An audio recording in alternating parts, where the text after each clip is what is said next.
In the dark room, he leaned over on the table. The air conditioner was broken, and the Floridian night was diabolically humid. Two fans buzzed in the room as he examined what lay under a lamp upon his desk. He had found it at a garage sale, a failed family heirloom apparently found by the seller's grandfather in the same state. No other information was available, apparently. He wiped his brow and ran his eyes over the item.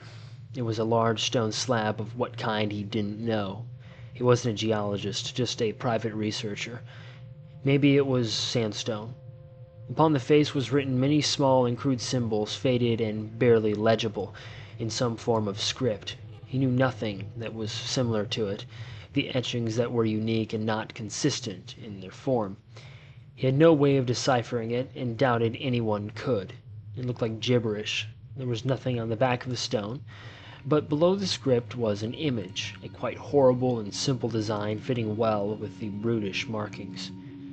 Apparently it was some kind of god or demon, mostly human with a bird's head and possibly snakes in place of arms. The design was ugly, childish, and revolting, with a long tongue coming from the mouth of the bird head encircling the body in a spiral. He shook his head. So who made this? This wasn't native art, not Mississippian or even prehistoric. Nothing was known of an alphabet or script in North America, and it had no relation with the Mesoamerican scripts.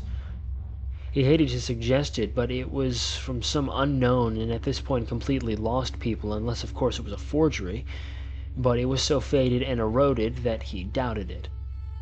Suddenly, as he studied the relic for the 1000th time, he realized something about the head. The head was simple, but detailed enough to tell one thing. That beak and head belonged to what people called terror birds, otherwise known as photorossids. They were a flightless, predatory South American family, but one, called Titanus, had made it to North America before dying out well before the coming of man, just less than 2 million years ago or so. 2 million years ago. Humans hadn't arrived in the Americas until some 20,000 years ago. Homo sapiens didn't exist 2 million years ago. Homo erectus was the main hominid alive at that time, and they never made it out of the old world, but someone had made this. A human had made this, even before people predominantly wore clothing. No human ever saw a terror bird. He felt overwhelmed at this revelation and tried to change his mind until he looked at it again. The head and beak were of the massive build that belonged to a terror bird, no doubt. People were writing text in North America 2 million years ago. But what people?